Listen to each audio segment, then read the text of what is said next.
माझ्यासोबत मनसे नेते संदीप देशपांडे आहेत। संदीपजी, आज ऐतिहासिक अशा आझाद मैदानावरती मनसेनी धडकणार आहात, तुम्ही स्वतः तिथे उपस्थित असणार आहात।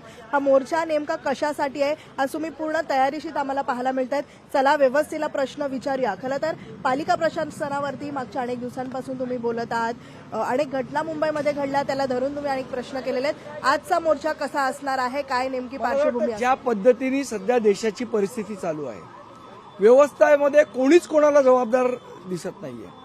आज नीटचा पेपर फुटला, आपल्या इथे शिक्षकांच्या परीक्षेचा पेपर फुटला, 20 मुलांनी आत्महत्या केली, कोणीच जबाबदार नाही।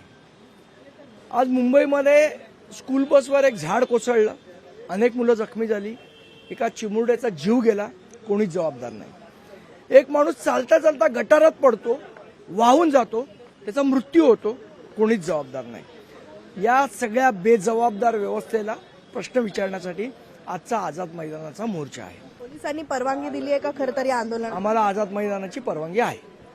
एकीकडे आपण पाहतोय दिल्लीमधलं सीजेपीचं जे आंदोलन चिघळलेलं पाहायला मिळालं। मागच्या 2 दिवसापासून आपलं तिथरी दृश्य पाहतोय। राहुल गांधी देखील मोदींच्या बंगल्याबाहेर काल निदर्शनं देताना आपल्याला पाहायला मिळालं। संपूर्ण गांधी कुटुंब असेल, आता विरोधी उतरल्यानंतर एकीकडे हा संपूर्ण आंदोलन जो आहे तो विरोधकांच्या बाजूने घेतल्यासारखं। या आंदोलनात कोणीही राजकारण आणण्याची गरज नाही। मूळ मुद्दा असा आहे की त्या मुलांच्या पाठीशी उभं राहणं गरजेचं आहे। विरोधी पक्षच का, सत्ताधारी पक्षाने उभं राहावं।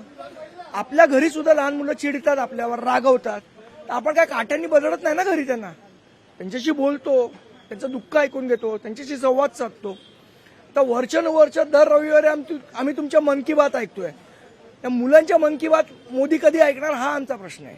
खूप खूप धन्यवाद। व्हिडिओ जर्नलिस्ट विनीत पेडणेकरसह मीनाक्षी म्हात्रे, लोकशाही मराठी, मुंबई। लोकशाही मराठी ऐका, पहा, जागरूक रहा।